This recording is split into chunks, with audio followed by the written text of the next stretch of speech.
dunia dan seisinya ini bagi Allah tak sama nilainya dengan sebelah sayap lalat. Barang siapa yang beramal untuk akhiratnya, Allah akan cukupkan baginya urusan dunia. Sayati zamanun 'alan nasi as-sabiru fihim qalqabit al-jamarah. Akan ada satu masa di akhir zaman yang berpegang teguh dengan agamanya seperti orang yang sedang memegang bara api.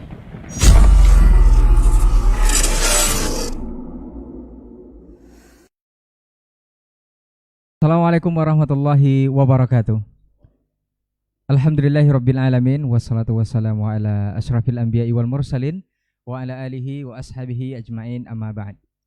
91,1 FM Radio Robani merajut ilmu dan peradaban, generasi Robani dan para pemirsa KMTV dimanapun antum dan antuna berada. Alhamdulillah, bersyukur kita kepada Allah Subhanahu wa taala untuk kesempatan pagi hari ini kita kembali dimudahkan untuk berjumpa di program Diktat, Dialog Keilmuan Islam bersama Ustadz. Kemudian salawat dan salam kepada Rasulullah Sallallahu Alaihi Wasallam selaku uswah hasanah kita dalam kehidupan. Kita senantiasa bermohon dan tidak bosan-bosan untuk menyampaikan selalu salawat dan salam kita kepada seluruh keluarga beliau, kepada para sahabat-sahabat beliau, dan juga tentunya kepada kita yang senantiasa istiqomah menjaga dan menjalankan ajaran serta sunnah-sunnah beliau hingga hari kiamat kelak. Taib, generasi Robani dan pemirsa KMTV dimanapun antum dan antuna berada, untuk kesempatan hari ini kita akan membahas sebuah tema yang kita beri judul Mutiara Tetap Mutiara. Insya Allah seperti apa dan bagaimana nanti antum bisa simak dari awal sampai akhir penjabaran dari masing-masing guru kita yang sudah berhadir di studio untuk kesempatan hari ini. Ada guru kita Ustadz Dr. Dasman Yahya Ma'ali LCMA Hafizahullah Ta'ala. Kita sapa dulu beliau. Assalamualaikum Ustadz. Kabar baik Ustadz ya? Alhamdulillah, khair Ustadz. Barakallahu fiqh. Kemudian ada guru kita Ustadz Dr. Hidayatullah Ismail LCMA Hafizahullah Ta'ala. Assalamualaikum Ustadz. Sehat Ustadz. Hawid. Kemudian ada guru kita Ustadz Dr. Helmi Basri LCMA Hafizahullah Ta'ala. Assalamualaikum Ustadz. Kabar baik Ustadz. Alhamdulillah. Baik, para pemirsa KMTV dimanapun antum dan antuna berada dan juga generasi Robani yang mendengar kita di 91,1 FM. Kita akan langsung saja kepada pembahasan untuk tidak memperpanjang mukaddimah, dan seperti biasa kita akan minta kesediaan guru kita untuk pertama Ustadz Dr. Dasman Yahya Ma'ali LCMA Hafizahullah Ta'ala. Falyatafaddal mashkur Ustaz. Naam.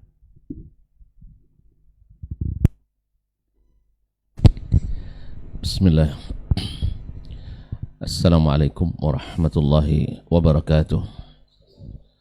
Alhamdulillahi rabbil alamin.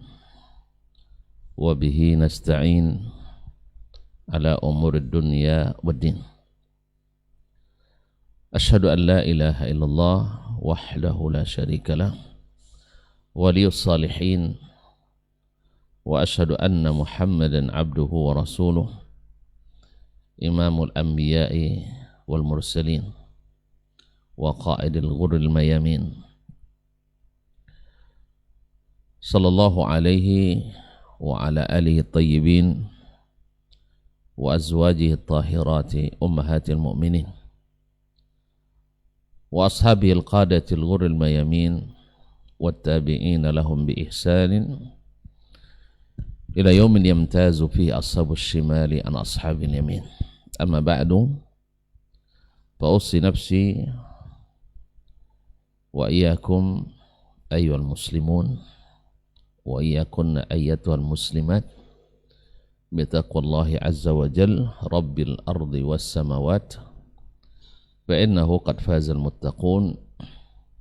Ya ayyuhalladzina amanu taqullaha haqqa tuqatih wa la tamutunna illa wa antum muslimun. Alhamdulillah, di pagi yang cerah, mudah-mudahan penuh berkah, kita kembali bisa berjumpa, bersembang pagi, berbincang-bincang, mudah-mudahan melahirkan mutiara-mutiara hikmah seperti yang tertera dalam judul Mutiara Tetap Mutiara. Kepada Allah kita memohon, mudah-mudahan Allah memberikan kita rezeki, keikhlasan dalam berucap dan berbuat. Rabbi syrah li sadri wa yassir li amri wahlul 'uqdatam min lisani yafqahu qawli. Salawat dan salam kepada baginda Nabi alaihi salatu wassalam, yang hari itu terasa indah bila kita memulai dengan mengikuti Nabi alaihi salatu wassalam, dan doa kita cepat didengar dengan bersalawat dan salam kepadanya. Mudah-mudahan majelis ini juga dari awal sampai akhir tak lekang, tak lepas daripada salawat dan salam kepada baginda Nabi alaihi salatu wassalam, pada keluarganya, alul bait, para sahabat, para tabi'in, dan siapapun yang senantiasa setia di jalannya. Mohon izin kepada para tuan guru kita, Dr. Hidayatullah, Dr. Helmi Basri, dan kepada Al-Akh Ray dan kawan-kawan yang bertugas dimanapun berada di studio KMTP di Rabbani 91,1 FM Merajut Ilmu dan Peradaban, serta media-media dan channel-channel lain yang ikut andil dalam menebar dakwah dan kebaikan ini. Terima kasih kepada semuanya, jazakumullahu khairan. Dan terkhusus istimewa para pemirsa, para pendengar, kaum muslimin dan muslimat. Mungkin ada tuan-tuan guru kita, para alim ulama, atau tokoh-tokoh adat dan masyarakat, tokoh pemuda dan wanita, serta para pelajar, para penuntut ilmu, kaum muslimin dan muslimat dimanapun berada. Mutiara tetap mutiara. Artinya dari manapun sumbernya, dimanapun ditemukan, dia tidak akan jatuh harganya. Apa yang kita maksud dengan mutiara yang berharga adalah al-haq. Karena yang paling mahal yang diberikan kepada kita adalah menerima al-haq. Dan menerima kebenaran itu adalah sifat orang-orang hebat, sifat orang-orang besar. Tidak bisa dilakukan kecuali oleh mereka yang siap berkorban besar. Dan siapa yang siap berkorban besar mesti diangkat dan menjadi orang besar. Berkata Imam Asy-Syafi'i rahimahullah ta'ala, wa inna ar-rajula la yurfa hatta yubtala. Seseorang itu tak akan mungkin diangkat sampai dia diuji. Sampai dia uji, diberikan bala. Dan ujian itu bermacam-macam. Para ahlul ilmi, para duat, para penuntut ilmu diuji dengan kesiapannya untuk rujuk kepada apa yang benar dan meninggalkan apa yang salah yang biasa dia lakukan. Oleh itu Muaz ibn Jabal radhiyallahu ta'ala anhu menasihati salah seorang daripada muridnya sekaligus asistennya, Yazid bin Umairah, alaika biqabulil haqq fa inna alal haqqi nuran. Hendaklah kamu menerima kebenaran, karena kebenaran itu ada cahaya di atasnya. Yang namanya kebenaran itu, kata orang Arab, ablaj, wal batilu lajlaj. Kebenaran itu terang sekali dan kebatilan itu gelap dan berputar-putar atau abu-abu. Oleh itu Imam Syafi'i rahimahullah juga mewasiatkan kepada murid-muridnya, idza ra'aitum ma qultuhu ma tarawhu haqqan la tarawnahu haqqan wa la taqbaluhu uqulukum fatrahu fa innal aqla muttarrun ila qabulil haqq. Seperti dalam Adab Syafi'i Ibnu Abi Hatim, apabila kalian dapatkan perkataanku tidak benar menurut pandangan kalian dan tidak diterima oleh akal sehat kalian. Perlu dicatat akal sehat ya, akal sehat tambahan dari saya. Karena kadang-kadang akal yang tidak sehat semua tidak diterimanya. Jadi akal Imam Syafi'i menyampaikan ini di tengah-tengah murid-muridnya yang berakal-akal sehat. Tidak diterima oleh akal sehat kalian, maka buang pendapat saya itu. Fa innal aqla muttarun ila qabulil haqq. Karena memang akal itu secara alami mesti menerima kebenaran. Akal yang sehat mesti menerima kebenaran. Nabi kita alaihi salatu wassalam adalah imam dalam bab ini. Beliau alaihi salatu wassalam, karena beliau maksum dari kesalahan, maka Allah sendiri yang berhak menegurnya. Kalau kita tidak, karena dia sudah dibimbing oleh Allah SWT maksum. Tapi dalam beberapa kasus beliau menetapkan suatu ketetapan tanpa wahyu. Artinya ijtihad beliau. Lalu Allah benarkan yang salah dan yang Allah kuatkan yang benar. Misalnya ketika beliau bersumpah untuk tidak meminum madu, lalu Allah turunkan, ya ayuhan nabiyyu lima tuharrimu ma ahallallahu laka tabtaghi mardata azwajik. Hai Nabi, kenapa kau haramkan sesuatu yang Allah halalkan untuk dirimu? Gara-gara ingin mengikuti keinginan para istrimu. Nabi serta-merta meninggalkan atau serta-merta kembali kepada yang dihalalkan. Dan sahabatnya Abu Bakar Siddiq radhiyallahu taala anhu, Abu Bakar Siddiq radhiyallahu taala anhu juga, Abu Bakar Siddiq radhiyallahu anhu ketika dia bersumpah di saat Ummul Mukminin Aisyah radhiyallahu anha difitnah, terlibatlah di antaranya orang yang beliau sangat berjasa kepadanya, Mistah, kerabat, miskin, buta. Abu Bakar yang selalu membelanjainya. Subhanallah, saking dahsyatnya fitnah, orang dekat kita pun bisa terlibat, berbalik. Makanya nasihat kita kepada diri saya sendiri, jangan dekat-dekati fitnah. Karena fitnah itu bisa kawan jadi lawan, sahabat bisa jadi berkesumat dengan kita. Nah, Mistah termakan fitnah itu. Sampai akhirnya Abu Bakar bersumpah untuk tidak memberinya nafkah lagi. Allah langsung tegur, wala ya'tali ulul fadli minkum wassa'ah. Jangan sampai orang yang Allah beri kelebihan dan kelapangan rezeki bersumpah alla yu'tu, untuk tidak memberi lagi kepada dzul qurba, kepada kerabat. Abu Bakar otomatis kembali kepada kebenaran. Dan seterusnya. Contoh dalam sejarah orang-orang besar kaum muslimin di kalangan sahabat itu sangat banyak. Umar bin Khattab radhiyallahu ta'ala. Kalau tadi Allah yang menegur, sekarang yang menegur adalah rakyat jelata, bahkan ibu-ibu yang sudah rentah. Umar melihat bahwasanya, ketika orang sudah mengangkat tinggi-tinggi mahar sehingga kesulitan untuk menikah. Lalu dia tanyakan berapa mahar istri Nabi yang paling tinggi. Ternyata 400 dirham. Maka beliau tetapkan peraturan Amirul Mukminin, Khalifah Ar-Rashid, yang disuruh kita mengikutinya.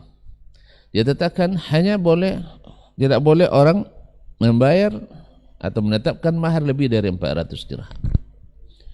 Sudah keputusan. Ibaratnya kita sudah, apa istilahnya Ustaz, sudah dicatatkan di arsip nasional. Ya, sebuah keputusan Amirul Mukminin. Lalu datang seorang ibu atau nenek lah lebih pasnya. Laisa laka dzalika ya Umar. Kamu tidak punya hak menetapkan itu. Masya Allah. Amirul Mukminin dibilang tidak berhak menetapkan ini. Wa qad qala Allah Subhanahu wa ta'ala wa ataitum ihdahunna qintara. Salah seorang dari kalian memberikan istri kalian itu harta yang melimpah. Allah yang membolehkan, kenapa kau melarang? Subhanallah. Berkata rawi, andainya Umar mau untuk bicara secara ilmu maqasid syariah, secara maqasid, secara fikih, Umar pasti lebih mampu untuk itu. Tapi tidak. Karena raja'an lil haqq. cepat kembali kepada hak, karena cahaya Al-Quran, wa ataitum ihdahunna quntara, ini lebih terang dari pendapat siapapun. Maka barangkali ada tamsil dalam bahasa Arab, idza jaa nahrullah batara nahru ma'qil. Ini ada kisahnya sih. Jadi nahru ma'qil ini, ma'qil salah dalam suatu masalah, ya, lalu datang hukum Allah SWT, dia sendiri yang mengumumkan kesalahannya. Kalau sudah nahrullah artinya firman Allah, maka nahru ma'qil harus dibuang, akhirnya menjadi tara mathalan, menjadi tamsil. Karena dia sendiri yang mengumumkan kesalahan dirinya sendiri. Ini orang-orang besar. Allah catatkan sejarah. Umar dengan mengatakan asabatil mar'ah wa akhta'a Umar, perempuan ini benar, Umar salah. Apakah Umar jatuh? Demi Allah tidak.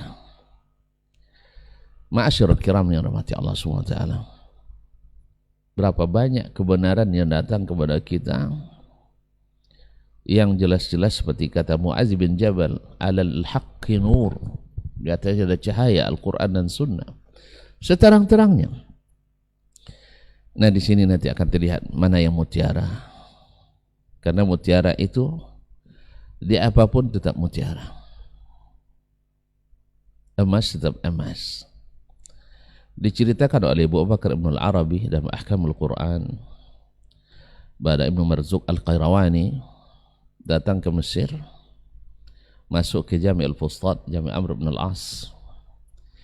Dia dapatkan waktu itu salah seorang imam besar di masanya, Abu Al-Fadl Al-Jauhari, sedang menyampaikan ilmu, penuh masjid, ramai sekali.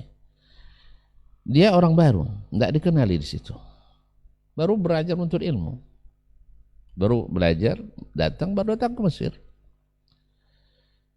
Di dalam perkajiannya si Abu Al-Fadl Al-Jauhari mengatakan bahwa Nabi SAW talaq wa ala wa zahar, bahwa Nabi SAW pernah menjatuhkan talak dan pernah melakukan ila, yaitu bersumpah tidak menghampiri istrinya, dan pernah pula melakukan zihar, yaitu mengatakan istrinya serupa dengan ibunya. Lalu sang Ibnu Marzuq Al-Qayrawani ini, dia tahu itu adalah kesalahan. Maka selesai kajian, dia ikuti Syekh ke rumahnya. Dia lihat diikuti oleh Syekh, ini orang, anta rajulun gharib, ma ra'aitu qabla hadza, saya tidak pernah melihat kamu, tapi hari ini dia duduk paling depan. Nah, taib hal turid an taqula syai'an. Iya Syekh, saya ingin mengatakan sesuatu. Lalu Abu Fadl Al-Jauhari menyuruh para julasa, para murid-muridnya untuk mengosongkan tempat. Afriju lahu qawlahu, artinya tinggalkan dia sendiri dengan saya. Akhirnya dia sampaikan, qul ma badalak, sampaikan apa yang kau inginkan. Qala rahimahullah, ya Syekh, hadartu awwal ma hadartul yawm darsak wa ana ji'tu mutabarrikan bik. Maknanya mutabarrikan bi majlisi ilmik. Itu biasa ungkapan seperti ini dikatakan tabarruk di majlis ilmu, karena majlis itu banyak hadir malaikat, majlis yang mendatangkan ampun, datang ketenangan. Bukan tabarruk bikit. Ini kadang-kadang ini bahasa-bahasa seperti ini digunakan oleh orang-orang yang sufi untuk mengatakan tabarruk dengan zatnya. Enggak, dia tabarruk dengan majlis itu. Orang Arab biasa menghazaf beberapa kalimat dibicarakan ma'rufan apabila diketahui, maksudnya mutabarrikan bimajlisik, sehingga dikatakan bika, yakni bimajlisika, tapi dihazab mudhafun ilaih, mudhafnya karena ma'rufah, karena dikenali. Ala kulli hal, mutabarrikan bik artinya mengambil barakah dengan ilmumu, dengan barakah dengan majlismu. Terus wasami'tuka taqul, saya mendengar tadi di majlis engkau mengatakan anna Nabi SAW talaq, faqad sadaqta, kamu benar, karena Nabi pernah menjatuhkan talak. Thumma qulta bi anna Nabi SAW ala, Nabi pernah bersumpah tidak menghampiri istrinya, sadaqta, kamu benar. Thumma qulta bi anna Nabi sallallahu alaihi wasallam qad dhahar fa akhta'ta. Di sini kamu salah. Kenapa salah? Kenapa salah? Sebab Allah mengatakan wa innahum la yaquluna munkaran minal qawli wazura. Sesungguhnya kalian orang yang berzihar itu melakukan perkataan yang mungkar dan kebohongan yang besar. Dan ini la yanbaghi lin nabi sallallahu alaihi wasallam yaqa wa lam yaqa. Dan ini tak patut terjadi pada Nabi melakukan kemungkaran dan dusta. Karena Nabi munazzah minal kazib. Nabi tidak boleh berdusta. Nabi tidak boleh melakukan yang mungkar seperti ini. Kau tolak kan tak? Allah tidak mengatakan yang mungkar. Allah tidak mengatakan yang mungkar dan mengatakan dusta. Kalau ini dusta. Fa'atraqa ra'sahu, lalu dia tundukkan pandangannya. Lalu dia bilang, sadaqa ya bunayya. Lalu dia peluk erat. Inni ta'ibun min qawli hadza. Inni ta'ibun min qawli hadza. Inni ta'ibun min qawli hadza. Saya bertobat dari perkataan saya tadi. Subhanallah. Cukup sampai di situ. Dah. Ini orang-orang besar kaum muslimin dan muslimat dan umat Allah. Keesokan harinya dia bercerita, besok saya berusaha datang lebih awal. Tapi ternyata Syekh lebih dulu. Masya Allah. Mungkin dia belum hafal jadwalnya kan. Dia datang, bakartu hatta asbiqahu fa idza huwa qad sabaqani wal jalas al mimbar wan nasu wal majlis muqtadun bin nas. Orang sudah ramai sekali. Falamma ra'ani adkhul min babil masjid. Ketika dia lihatnya saya datang dari pintu masjid, dia bilang bi'ala sautihi. Dia mengatakan dengan suara yang tinggi, marhaban bi muallimi, marhaban bi muallimi. Selamat datang guruku. Murid-muridnya heran. Gurunya kok anak muda. Kan? Maka dia bilang, ifsahu li muallimi. Berikan jalan untuk guruku. Hanya satu ilmu, seorang syekh besar, ulama besar, da'i viral, besar sekali. Penuh masjid Amr bin Al-As, jami' besar di Mesir di masa itu. Subhanallah, dia bilang, "Hadza muallimi." Akhirnya kata yang ini merawatkannya dia sendiri, sampai saya diangkat orang tuh sampai ke depan majelis. Dioper dari kayak pelatih main bola tuh kan, diangkat. Wallahi wa inna jasadi la asala haraqan min al-haya. Wa la adri fi ayyi ardin aqa. Saya tidak merasa lagi, tidak tahu di mana pijak kaki dipijak karena malu sekali. Anak muda kan masih muda sekali. Yang mengatakan itu murid yang mengatakan dia sebagai gurunya adalah syekh besar senior. Mungkin jarak umur di antara mereka 40 tahun. Umur 20 misalnya, yang mengatakan itu umur 60. Tentu orang merasa heran. Lalu disuruhnya duduk di sampingnya. Itu orang menghargai kebenaran dan tidak jatuh, diturunkan. Subhanallah. Lalu dia bilang, ini ada antum ana muallimukum wa hadza muallimi. Kalian, guru saya adalah guru kalian semua dan ini adalah guru saya. Kenapa? Kemarin saya menyampaikan itu, lalu diceritakan apa yang terjadi. Nah, tak satu pun kalian yang menegur saya, tak satu pun kalian menyalahkan saya. Nah, dia yang kemarin menyalahkan saya dan membenarkan. Dan saya umumkan, siapapun yang mendengar saya mengatakan Nabi menzihar, maka sekarang saya ralat. Siapapun yang tidak hadir hari ini, kemarin hadir, tolong sampaikan kepadanya. Siapa yang terlanjur mencatat, silakan dihapus. Subhanallah. Kaum muslimin muslimat rahmati Allah. Mutiara tetap mutiara. Tidak terpengaruh senior junior, kecil besar, jurusan tak jurusan, spesialis tak spesialis, asal benar. Lianna alal haqqi nuran. Di atas kebenaran itu, ada cahaya. Saya tutup dengan kisah Abu Fadl Abu Sa'id Al-Abdul Ghani Al-Maqdisi rahimahullah. Dia menulis Auham Al-Hakim An-Nisaburi dalam kitab Al-Mustadrak dan Al-Manqal. Al-Hakim An-Nisaburi wafat 405, penurut Al-Mustadrak ala Sahihain. Imam besarnya kalau di Nisabur di negara Al-Hakim itu adalah orang-orang besar waktu itu, imamnya. Apa yang dia lakukan? Sampai kitab Abdul Ghani ke tangannya, itu yang menjadi modul pelajaran yang dia bacakan. Allah. Padahal dia lebih senior, jauh lebih senior dari Abdul Ghani Al-Maqdisi. Padahal kitab itu isinya menyalahkan dia. Kitab itu menyalahkan dia. Tidak seperti awak kan. Wah, Allah. Tidak beda ahli hadis dan ya. Saya ini lebih dulu makan garam mereka. Tidak. Dia bacakan kitab Abdul Ghani di majelisnya sampai selesai. Maka dia nyatakan yang benar bersama Abdul Ghani, dia katakan saya cabut pendapat saya ikut ini. Dan yang salah tentu dia perkuat dalilnya. Begitulah orang-orang hebat. Nah, apakah Al-Hakim hari ini turun kehormatannya? Demi Allah tidak. Mutiara tetap mutiara. Ma'asyiral kiram dirahmati Allah. Dan ketika sampai kepada Al-Hakim bahwa Abdul Ghani juga menulis tentang kesalahannya dalam kitabnya Al-Madkhal, dia kirim orang untuk menyampaikan terima kasih dan dia doakan, mudah-mudahan Allah perbanyak orang seperti Anda. Sebab apa kaum muslimin muslimat dirahmati Allah SWT? Sebab menjadi ekor di dalam kebenaran lebih baik daripada jari kepala dalam kebatilan. Semoga Allah SWT jadikan kita orang-orang yang senantiasa menjadikan al-haq lebih berharga daripada harga diri kita sendiri. Karena dengan kembali kepada hak itulah Allah akan mengangkat derajat kita. Man tawadha'a lillahi rafa'ah. Siapa yang tawadhu menangkan diri karena Allah SWT, Allah akan angkat. Wabillahi taufiq. Terima kasih dan mohon maaf.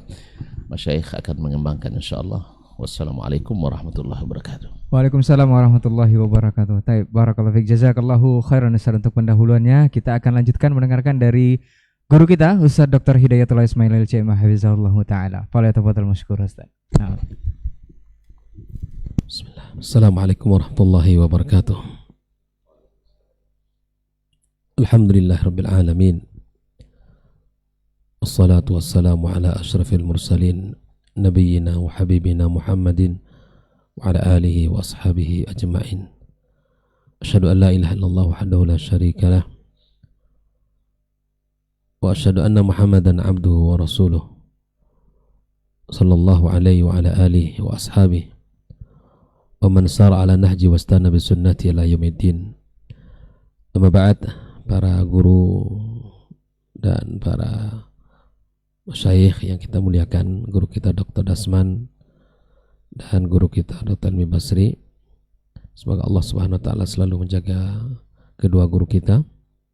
Allah jadikan setiap aktivitas yang mereka lakukan selalu dalam kebaikan dan keberkahan dari Allah Subhanahu wa taala.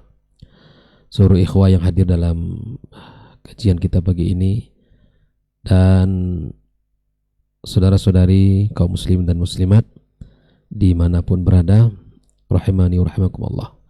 Alhamdulillah, bersyukur kepada Allah Subhanahu wa taala yang selalu memudahkan kita untuk melakukan kebaikan, membimbing kita selalu dalam ketaatan. Semoga seluruh kebaikan dan ketaatan yang kita lakukan menjadi amal saleh, amal yang diterima di sisi Allah Subhanahu wa taala. Termasuk pagi ini kita berbincang-bincang dalam ilmu. Semoga apa yang kita sampaikan dan apa yang kita dengarkan, baik yang menyampaikan maupun yang mendengarkan, sama-sama mendapatkan kebaikan dari Allah Subhanahu wa taala. Kemudian salawat dan salam tentu tak lupa dan tak bosan kita sampaikan untuk junjungan kita, kekasih kita Muhammad sallallahu alaihi wasallam, yang semoga senantiasa kita mendapatkan kemudahan oleh Allah dari Allah.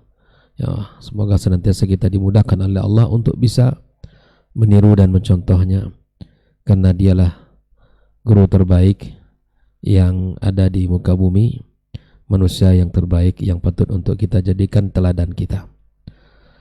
Semoga Allah Subhanahu wa taala kumpulkan kita bersama Nabi kita sallallahu alaihi wasallam dan bersama orang-orang pilihan minan nabiyyin was-siddiqin wasyuhada was-salihin.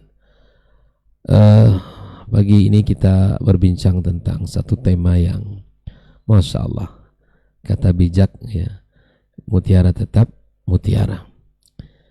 Tadi sudah banyak disampaikan oleh guru kita kisah-kisah yang menarik yang menunjukkan mutiara akan terus bersinar dan terus berharga dalam keadaan apapun. Nah, itulah yang harus kita perjuangkan dalam kehidupan kita, bahwa dimanapun letaknya mutiara itu akan tetap berharga dan bernilai, walaupun kita dapati di kubang tanah misalnya. Dan sebaliknya, bahwa kotoran akan tetap kotoran walaupun dia berada di samping mutiara ya. Dan mutiara tidak akan bisa menjadi induk besi atau tidak bisa menjadi anak besi walaupun ya dilumuri oleh atau ditutupi oleh debu-debu yang berlapis-lapis. Dia tetap akan menjadi berharga dan bernilai kapanpun dan dimanapun. Semoga pesan-pesan ini bisa kita pahami dan bisa kita amalkan dalam kehidupan kita. Saya akan mencoba mengawali tentang apa yang disampaikan oleh Rasulullah SAW, di mana tentang Islam ini. Ya. Nabi kita SAW mengatakan bada al-Islamu ghariba. Islam itu ya, datang asing, gharib. Wa sayaudu ghariban kama bada. Dan begitulah Islam akan kembali asing ya. Lalu Nabi SAW mengatakan fatuba lil ghuraba. Maka beruntunglah bagi orang-orang yang asing tersebut. Lalu kemudian para sahabat bertanya kepada Nabi kita sallallahu alaihi wasallam, qila wa minal ghuraba. Siapa mereka orang-orang yang asing itu wahai Rasulullah SAW? Maka Nabi mengatakan, ya, alladzina yuslihuna idza fasada an-nas. Dia tetap saleh, dia tetap baik, dia tetap berada pada al-haq walaupun semua orang sudah mencibirkannya. Dia tetap kokoh di atas kebenaran walaupun orang sudah berjatuhan sana sini. Dia tetap kokoh di atas sunnah Nabi sallallahu alaihi wasallam walaupun semua orang sudah lari dari sunnah Nabi kita sallallahu alaihi wasallam. Inilah yang harus kita bangun dalam kehidupan. Al-haqqu minallah. Al-haq datangnya dari Allah Subhanahu wa taala. Al-haqqu min rabbik. Fala takunanna minal mumtarin, kata Allah Azza wa Jalla. Oleh karena itu ikhwatal kiram rahimakumullah, al-haq tidak bisa diambil melainkan dari petunjuk Allah dan Rasulnya sallallahu alaihi wasallam. Kalau al-haq datangnya dari Allah, maka mestilah kita jemput al-haq itu darinya. Di mana tempatnya al-haq itu? Di dalam Al-Qur'anul Karim dan di dalam hadis-hadis Nabi kita sallallahu alaihi wasallam. Maka sejatinya orang-orang yang sudah menerima al-haq, maka dia mengamalkan dan mengikutinya. Ya, maka itulah orang-orang yang tetap saleh, orang-orang yang tetap baik, orang-orang yang tetap kokoh di atas kebenaran, di atas Islam yang hanif, di atas agama yang mulia ini, di atas syariat yang sangat indah ini, ya, maka dia akan termasuk orang-orang yang disebut oleh Nabi kita SAW al-ghuraba. Di tengah kerumunan orang yang sudah jauh dari syariat, ya, di tengah orang yang sudah jauh dari sunnah-sunnah Nabi SAW, dia tetap mengamalkannya. Makanya subhanallah, kita ini tidak perlu ya pujian dan pandangan orang. Yang kita harus perjuangkan apa? Pandangan Allah Subhanahu wa taala kepada kita. Biarkan orang mencaci kita, biarkan orang ya mencibir kita, tapi kita berada di atas kebenaran, berada di atas al-haq, kokohlah di atasnya dan tetaplah berpegang kepadanya. Maka Nabi kita SAW berpesan kepada kita tentang dua sumber al-haq tadi. Ya. Nabi SAW mengatakan, taraktu fikum amrayni, aku tinggalkan pada kalian dua perkara, ma in tamassaktum bihima lan tadillu abada. Sebuah jaminan dari Nabi SAW selama kita berada di atas keduanya, di atas kitab Allah dan sunnah Rasulullah SAW, maka kita tidak akan tersesat dari jalan Allah Subhanahu wa taala. Ma'asyiral muslimin wal muslimat rahimani wa rahimakumullah. Kalau kita larikan kehidupan kepada kehidupan generasi yang disebutkan oleh Nabi SAW, khairul quruni qarni thumma alladhina yalunahum thumma alladhina yalunahum. Sungguh sangat banyak mutiara-mutiara itu berkilau bersinar di tengah kehidupan mereka.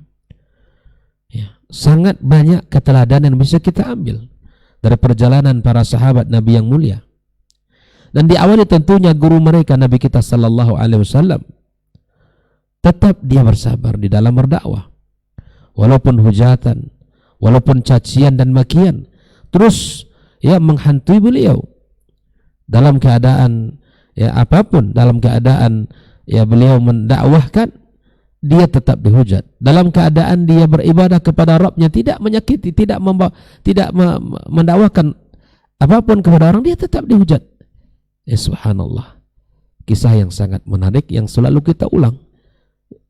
Mutiara yang ada pada diri Nabi kita sallallahu alaihi wasallam. Kesabaran yang luar biasa, ketulusan dan keikhlasan. Dia tidak terbang ketika dipuji orang dan tidak jatuh ketika dicaci maki orang. Dialah baginda kita sallallahu alaihi wasallam.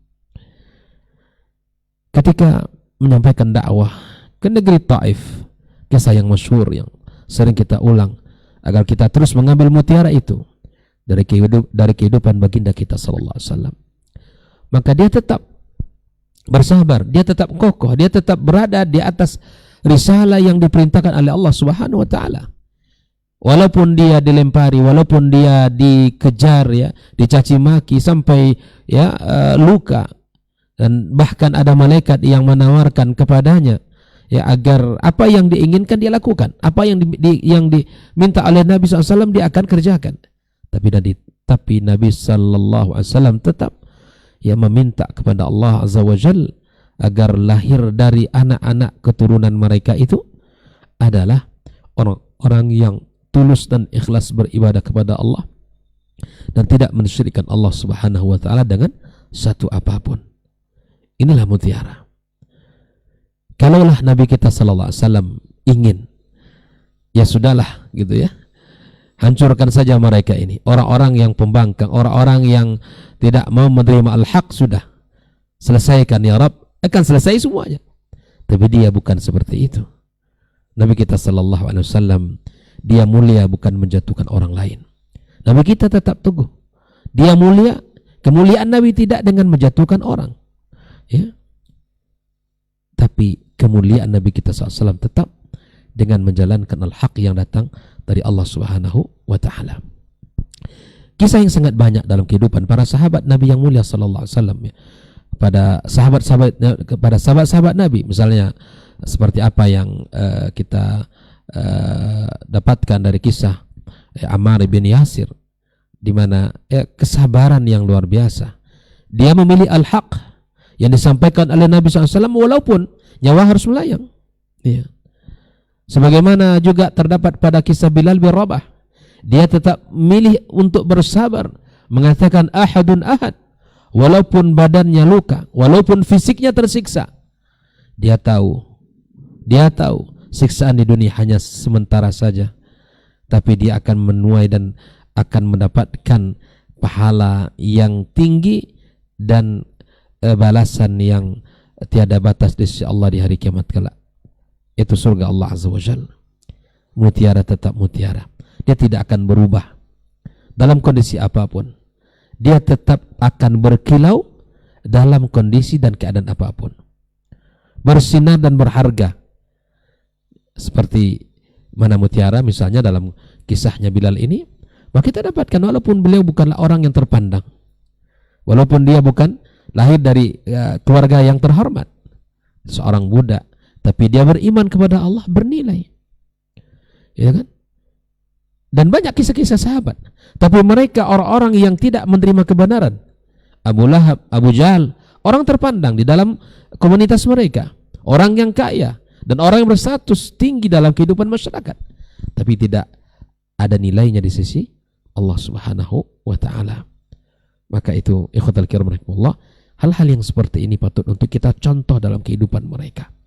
Loyalitas, kesabaran, ya, ketangguhan, kekuatan, itu yang selalu kita ambil dari kehidupan Rasulullah SAW dan para sahabat-sahabat yang selalu mendampingi mereka ini.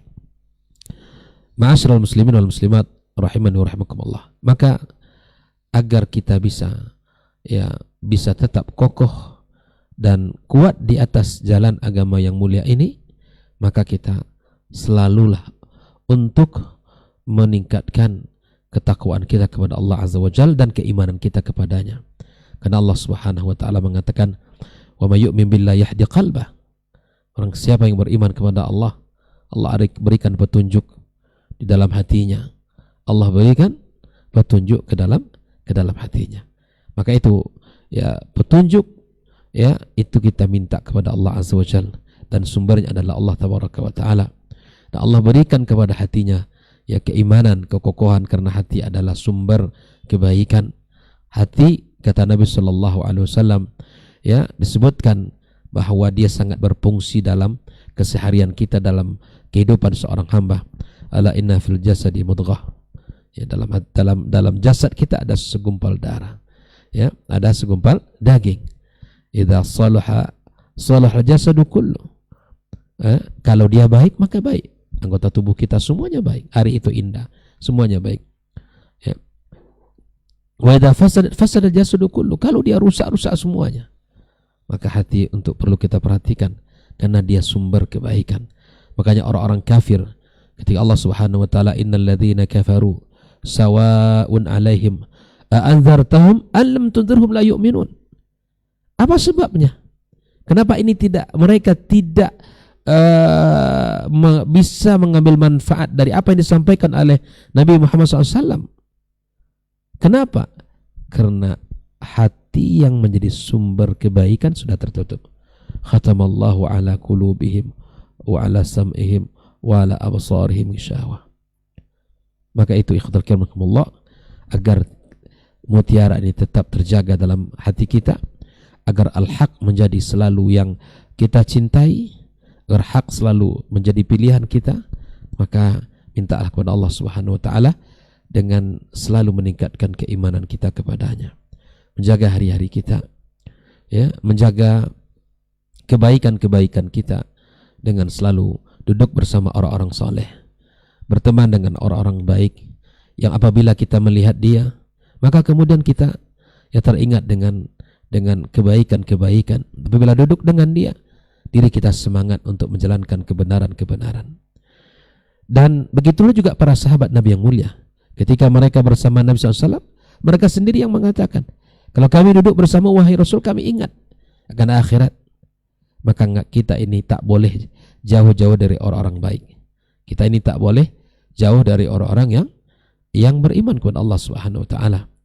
Maka inilah salah satu ya kebaikan dan kebahagiaan kita ini apa? Ya bertetangga dengan orang baik, ya. Kemudian kita memiliki sahabat-sahabat yang baik. Itulah kunci-kunci kebahagiaan yang bisa akan mengokohkan kita di atas jalan kebenaran yang ada, yang Allah cintai dan Rasulullah SAW ya terangkan kepada kita. Salah satu mutiara adab yang ingin saya sampaikan adalah tentang kisah yang terjadi antara sahabat Nabi yang mulia Abdullah bin Abbas dan Zaid bin Sabit. Kita tahu bahwa kedua mereka ini adalah ikon ya tentang luasnya lautan keilmuan. Ibnu Abbas ya dalam bidang Al-Quran sangat banyak gelarnya. Digelar dengan terjemahan Al-Quran, digelar dengan Habrul Ummah, Ya, dan Abdullah dan Zaid bin Sabit juga demikian, memiliki keutamaan yang tidak sederhana. Katibul Wahyi, dan menulis surat-surat Rasulullah SAW yang ditulis oleh beliau banyak sekali. Maka ketika keduanya mereka orang-orang alim, orang-orang yang berilmu, ya orang-orang yang memiliki keutamaan dalam agama ini. Tapi lihatlah bahwa ketika Abdullah bin Abbas, ya, seorang sahabat Nabi yang luar biasa lautan keilmuannya, tapi dia tidak merasa rendah di saat dia memegang tali kekang kendaraan Zaid bin Sabit radhiyallahu taala anhu. Karena ini mutiara, dia tidak akan merasa hina, dia tidak akan merasa rendah, dan tidak akan merasa tercela. Ya, walaupun Zaid bin Sabit juga merasa tidak nyaman dengan sikapnya seperti itu, tapi inilah mutiara yang keluar dari lisan, ya, Abdullah bin Abbas radhiyallahu taala anhu. Beginilah kami diajarkan oleh Rasulullah SAW untuk memuliakan ulama kami. Bayangkan, beginilah kami diajarkan oleh Rasul Sallallahu Alaihi Wasallam, diperintahkan kami untuk menghormati para ulama kami. Dan inilah yang harus kita pertahankan dalam kehidupan kita. Karena sesungguhnya adab kalau sudah hilang, maka keberkahan ilmu akan hilang. Ketika keberkahan tiada, maka kemanfaatan ilmu juga akan tidak akan ada. Maka ini yang kita harus tanamkan dalam diri kita, ya. Maka tetaplah berada di atas al-haq, dan kita tetap menghargai para ulama walaupun terkadang ada kesalahan-kesalahan. Tidak kita menjadi orang tatabbu' mencari kesalahan-kesalahan zallatil ulama, yang tidak mencari kekurangan-kekurangan mereka, tapi kita berusaha untuk, ya, melihat diri kita. Ya, yang bisa kita lakukan adalah menahan lisan kita, ya, untuk orang lain, tapi lisan orang tak mungkin kita tahan untuk berkata kepada kita. Yang bisa kita lakukan adalah memperbaiki diri kita, dan kita tidak akan bisa meminta orang lain lebih, ya, semangat untuk memperbaiki dirinya. Kita hanya menjadi orang yang bisa selalu berada di atas kebaikan dan terus memperjuangkan kebaikan sampai, ya, Allah Subhanahu wa taala mencabut nyawa kita. Ya, wa'bud rabbaka hatta ya'tiyakal yakin, sampai kita menemui kematian kita beribadah kepada Allah dengan menjaga sopan santun, menjaga akhlak dan adab, serta kita selalu menerima al-haq yang datang dari Allah Subhanahu wa taala dan dari Nabi kita sallallahu alaihi wasallam. Mudah-mudahan, ya, kilasan singkat ini bisa menambah, ya, semangat untuk diri kami dan kita semua dimanapun kita berada. Semoga kita tetap selalu menjadi mutiara yang selalu bersinar, ya, walaupun, ya, banyak mutiara-mutiara yang lain yang terus bersinar, tapi jadilah, ya, orang-orang yang selalu tetap kokoh di atas agama yang mulia ini, walaupun orang sudah hanyut dengan di lautan ombak subhat dan syahwat, tapi kita tetap berusaha kokoh walaupun kita berada sendirian di atas kebenaran. Wallahu ta'ala alam, wa sallallahu ala nabiyyina wa habibina Muhammad wa ala alihi wa sahbihi ajma'in. Assalamualaikum warahmatullahi wabarakatuh. Waalaikumsalam warahmatullahi wabarakatuh. Taib, barakallahu fiik, jazakallahu khairan Ustaz untuk lanjutan materi kita. Dan insya Allah kita akan sempurnakan mendengarkan kelanjutannya dari guru kita Ustaz Dr. Helmi Basri LCMA Hafizahullahu Ta'ala. Falyatafaddal mashkur Ustaz. Nah. Bismillahirrahmanirrahim. Assalamualaikum warahmatullahi wabarakatuh. Alhamdulillahirabbil alamin wal aqibatu lil muttaqin wala udwana illa 'alal zalimin. Asyhadu an la ilaha illallah wahdahu la syarikalah wa asyhadu anna Muhammadan abduhu wa rasuluh la nabiyya ba'dah. Yang sama-sama kita muliakan guru-guru kita, Dr. Dasman, Dr. Hidayatullah. Semoga beliau berdua selalu dibimbing oleh Allah Subhanahu wa taala untuk tetap istiqamah berada di jalan dakwah. Saudara Ray, ikhwah yang di studio, Saudara Syafi'i, Adnan, dan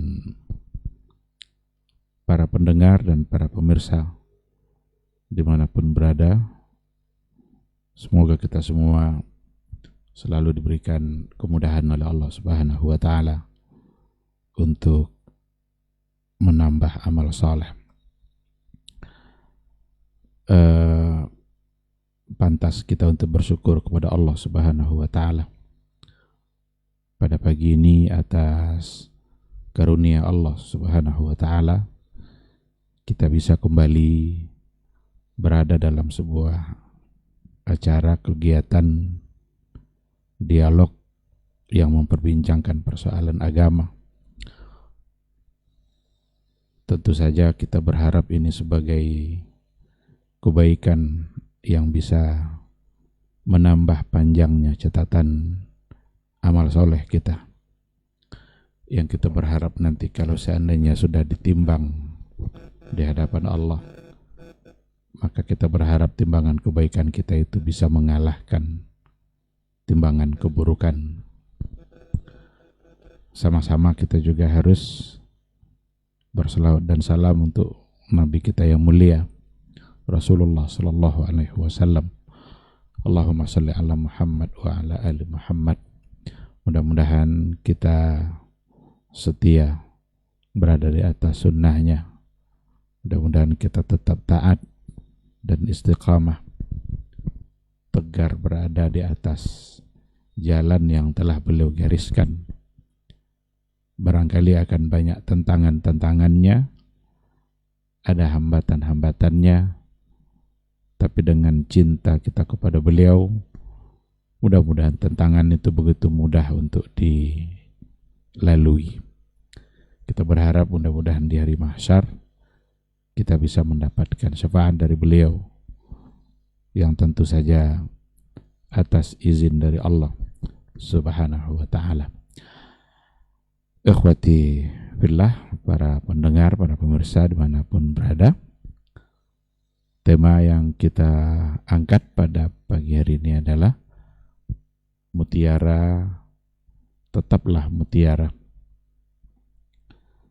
Sudah sangat banyak yang disampaikan oleh guru-guru kita tadi, baik dari kisah-kisah, ayat-ayat Al-Quran, hadis-hadis Nabi,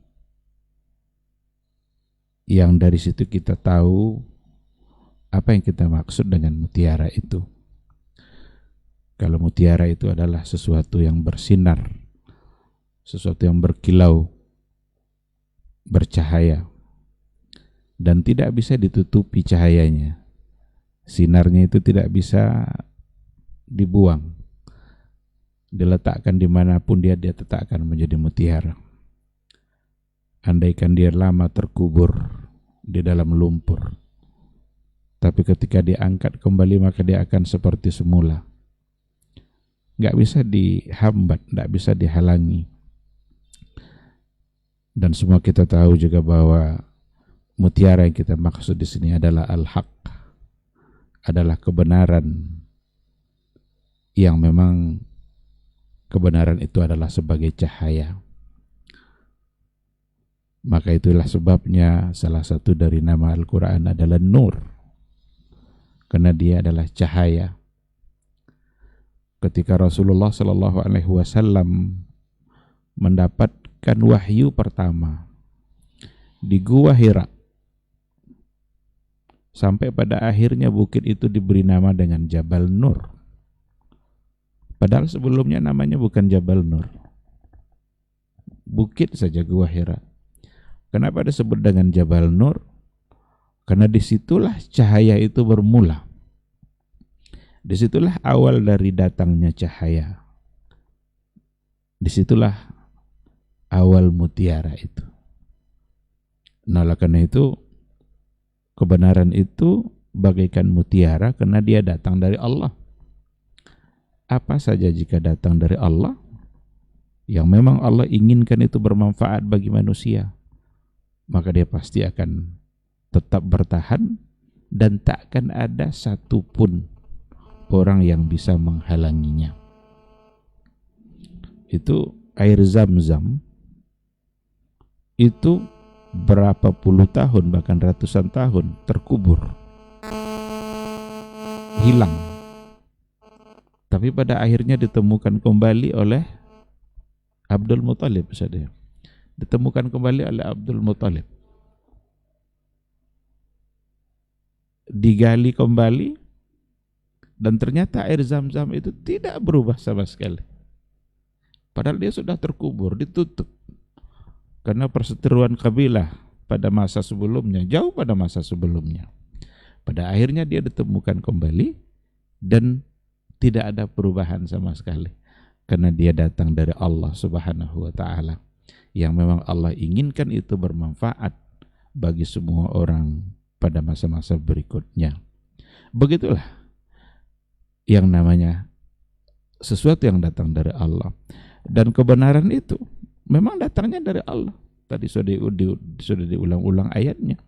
Fala takunanna minal mumtarin. Al-haqqu min rabbik. Fala takunanna minal mumtarin. Kebenaran itu datang dari Rabb kamu. Dan janganlah sekali-kali kamu masuk ke dalam golongan orang-orang yang meragukannya. Nah, dikarenakan oleh kebenaran itu datang dari Allah, kayak apapun orang-orang jahiliyah menghalanginya, tidak bisa. Disiksa kah, diejek kah, dituduh macam-macam, tidak ada yang bisa menghalanginya. Karena memang dia datang dari Allah. Berkembang terus. Semakin dihina, semakin dicaci, semakin banyak yang disiksa, semakin banyak pula yang tertarik. Nah, itulah mutiara yang sesungguhnya. Tidak bisa dihalangi. Maka berkembanglah dakwah Rasulullah Sallallahu Alaihi Wasallam, karena yang dia bawa adalah mutiara. Mulai dari keluarga-keluarganya, istrinya, Ali bin Abi Thalib, orang-orang dekat dia, Abu Bakar. Nanti dari Abu Bakar muncul orang-orang Islam yang lain. Sampai pada akhirnya Nabi membuat markasnya di rumah Arqam bin Abil Arqam. Dalam dakwah sirnya. Masuk pada akhirnya Umar Ibn al-Khattab. Untuk kemudian dimulai pula dakwah jahriyah. Berkembang. Disiksa lah, tapi ternyata yang namanya mutiara tetap dicintai. Yang namanya cahaya tetap diinginkan, karena memang orang yang membutuhkannya. Ada yang gara-gara masuk Islam dia harus pindah ke tempat lain, hijrah. Tidak apa-apa. Yang penting mereka hidup di bawah naungan cahaya itu. Yang penting mereka bersama mutiara. Nah, oleh karena itu, ikhwati fillah, mari kita bangga dengan mutiara yang dibawa oleh Rasulullah Sallallahu Alaihi Wasallam. Dan kalau seandainya yang dibawa oleh Nabi itu adalah mutiara, maka orang-orang yang berpegang kepada apa yang dibawa oleh Nabi, maka mereka juga akan menjadi mutiara. Jadi yang pertama yang mutiara itu adalah al-haq, kebenaran itu sendiri. Dan yang kedua adalah orang yang mencintai mutiara yang dibawa oleh Nabi, orang yang berpegang istiqamah dengan mutiara yang dibawa oleh Nabi. Siapa saja, pasti dia juga akan menjadi mutiara. Dimanapun dia berada, maka dia akan menjadi sumber cahaya. Kalau Nabi menjadi sumber cahaya di tengah-tengah sahabatnya, sahabatnya menjadi sumber cahaya pula pada generasi berikutnya, pada generasi tabi'in. Generasi tabi'in menjadi cahaya pula bagi generasi yang berikutnya. Kenapa bisa seperti itu? Karena mereka bertahan di atas kebenaran yang dibawa oleh Rasulullah Sallallahu Alaihi Wasallam. Maka pada hari ini, kalau seandainya kita ingin menjadi bagian dari mutiara itu pula, maka berpegang teguh pula lah dengan apa yang dibawa oleh Rasulullah Sallallahu Alaihi Wasallam. Kalau orang dulu ada tentangan, zaman sekarang akan ada tentangan atau tidak? Ada, pasti ada itu. Dan bahkan juga berapa banyak dihalang-halangi dakwah-dakwah yang memang ingin mencoba menyebarkan mutiara itu. Tapi apakah berhenti? Tidak. Hilang satu, tumbuh 1000. Dihentikan satu dakwah, berkembang pada tempat yang lain. Nah, karena itu yakin saja, kalau seandainya yang kita bawa yang kita sampaikan itu adalah sesuatu yang memang datang dari Allah Subhanahu wa taala dan dari sesuatu yang datang disampaikan oleh Rasulullah sallallahu alaihi wasallam, maka yakinlah itu akan tetap terang, akan tetap menjadi mutiara, akan tetap dibutuhkan di tengah-tengah masyarakat, akan tetap diperlukan dalam menyelesaikan berbagai macam bentuk problem-problem, masalah-masalah yang dihadapi oleh masyarakat. Namun memang satu hal yang tidak boleh luput dari orang-orang yang ingin mencoba untuk membela mutiara itu adalah keikhlasan kepada Allah Subhanahu wa taala. Ikhlas berada di atas jalan Allah, ikhlas karena Allah Subhanahu wa taala, bukan karena tujuan-tujuan yang lain. Saya kira kisah-kisah tadi itu, contoh-contoh tadi itu luar biasa menggambarkan keikhlasan para ulama di dalam membela agama Allah, di dalam menyebarkan mutiara. Mereka tidak sedang memikirkan diri mereka sendiri, tapi mereka sedang memikirkan bagaimana kebenaran itu harus berlanjut, kebenaran itu harus disebarkan, sehingga betapa mudah mereka untuk mengaku kalau seandainya memang ternyata yang disampaikan adalah salah, maka harus diakui sebagai sebuah kesalahan, dan itu sesungguhnya adalah berat. Mengatakan saya tidak tahu saja itu berat sekali. Kalau seandainya ditanya, Pak Ustadz, apa hukum ini? Tapi Pak Ustadznya tidak tahu. Itu untuk mengatakan tidak tahu saja itu berat. Maka ulama-ulama dulu mengatakan la adri itu nisful ilm. La adri itu separuh dari ilmu. Karena separuh lagi adalah adri. Jadi separuhnya saya tahu, separuhnya la adri. Maka ketika ditanya lalu tidak tahu, bilang la adri, saya tidak tahu. Dan ini juga lah yang dicontoh oleh para ulama dulu. Imam Malik umpamanya. Imam Malik banyak pelajaran-pelajaran besar yang diambil dari dia. Dan itu gambaran dari keikhlasannya. Ketika beliau menulis kitab Al-Muwatta Imam Malik, yang para ulama memujinya ketika itu, itulah kitab yang paling sahih di atas dunia. Tapi itu diucapkan ketika Sahih Bukhari belum muncul.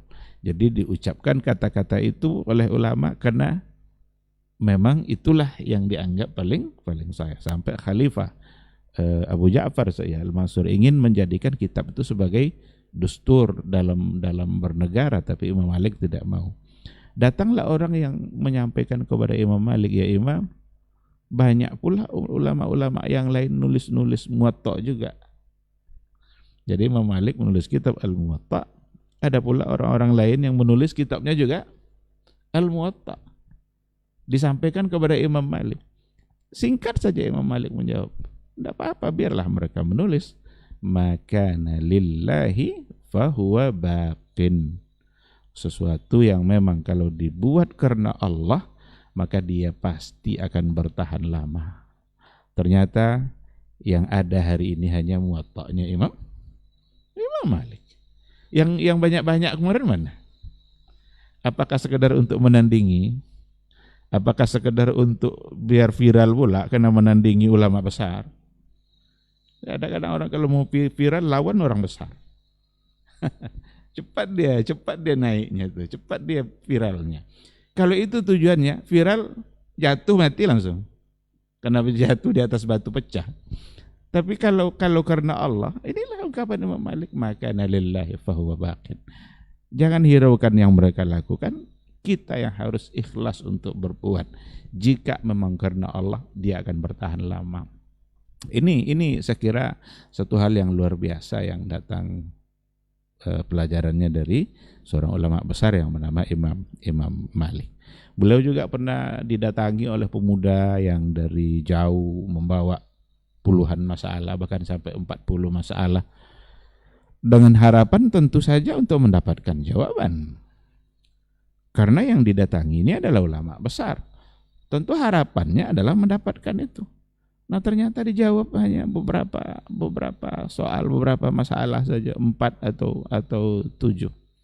Agak kesal pemuda yang datang dari jauh ini, ya Imam saya datang jauh-jauh ingin mendapatkan jawaban, tapi cuma segini yang saya dapatkan jawaban. Tidakkah kamu bisa memberikan jawaban untuk masalah-masalah ini? Tidakkah kamu tahu jawabannya? Kata Imam Malik, coba kamu keluar ke tengah pasar sana, umumkan di sana bahwa Malik tidak tahu apa-apa. Jadi bukan untuk menjaga gengsi, menjaga nama baik, ini orang sudah viral nih, ini sudah ulama nih, malu untuk mengatakan sesuatu yang memang dia tidak tahu. Dan dengan keikhlasan, dengan ketulusan, maka itu begitu mudah untuk dia lakukan. Karena dia tahu bahwa yang akan disampaikannya itu mesti cahaya. Tapi ketika dia tidak tahu, disampaikan juga, berarti dia menyampaikan kegelapan. Dia tidak sedang membawa mutiara.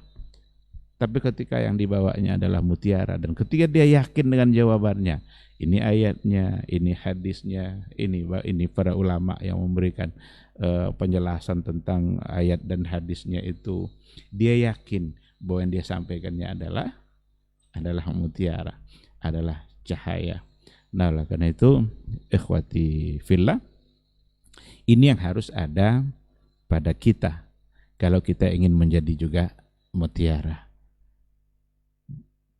Pegang teguh apa yang dibawa oleh Nabi, sampaikan apa yang kita tahu, dan jangan lupa yang paling penting adalah ikutkan keikhlasan dalam semua sikap dan tindakan kita.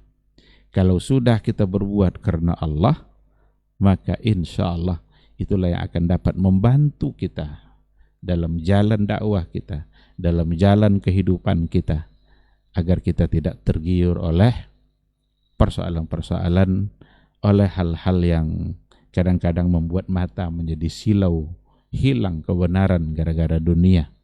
Hilang kebenaran itu gara-gara sesuatu yang menjanjikan, entahkah itu jabatan, entah itu uang, entah itu materi-materi yang lainnya, dan lain-lain sebagainya. Tapi kalau seandainya dengan keikhlasan, maka insya Allah kita akan bisa bertahan. Dan itu tidak bisa dihentikan, tidak bisa nanti dilarang-larang. Karena kita berbuat disebabkan oleh keyakinan yang ada di hati kita. Itu adalah sesuatu yang dicintai oleh Allah Subhanahu wa Ta'ala. Siapa yang bisa menghalanginya? Maka dakwah salaf itu akan tetap berkembang. Kayak apapun orang mencoba untuk menghalang-halanginya, ternyata semakin banyak orang yang cenderung ketika dibuatkan isu-isu berbagai macam tentang dakwah sunnah, suka mengafirkankah, benci mazhabkah, tak menghargai para ulama-kah, haus darahkah, macam-macam isu-isu yang dibuat. Tapi ternyata secara faktualnya memang berkembang, sangat berkembang. Orang justru menjadi penasaran. Dan itu di mana-mana, di Indonesia, di Eropa. Itu ketika Islam itu dimaki-maki, ketika Nabi Muhammad SAW dibuatkan karikaturnya, lalu dihina, sekarang dibuatkan gambar babi, di situ diletakkan di punggungnya ada Al-Quran. Apakah orang semakin benci kepada Islam? Enggak, ternyata enggak. Justru sangat berkembang. Islam semakin berkembang di barat, di Eropa, justru ketika itu dilakukan. Orang semakin penasaran dengan Islam. Kenapa bisa seperti itu? Karena Islam itu mutiara. Karena Islam itu cahaya. Oh, ternyata orang bohong aja, dugaan-dugaan aja itu. Al-Quran ketika dituduh berbagai macam-macam sumber terorisme, sumber kekerasan, ternyata enggak.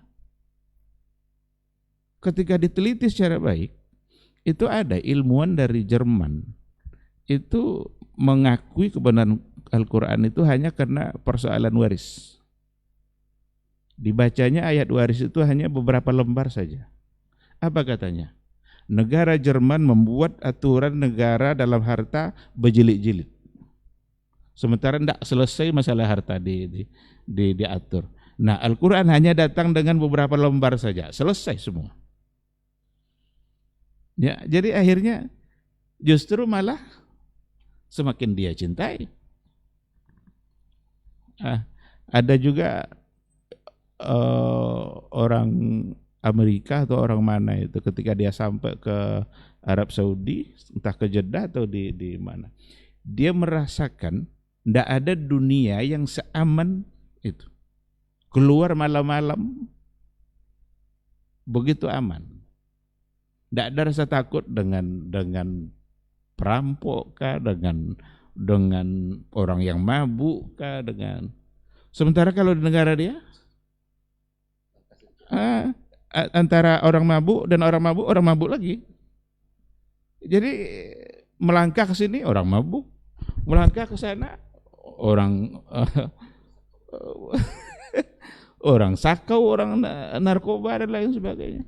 Tapi ketika dia sampai ke Arab Saudi, dia tidak merasakan sedikit pun ada rasa takut itu, rasa ancaman dan lain sebagainya. Jadi itu kan membuat dia jadi penasaran. Justru pada akhirnya dia malah mengakui dan mengimani. Oh, berarti Quran lah yang benar. Ini yang diinginkan dalam kehidupan.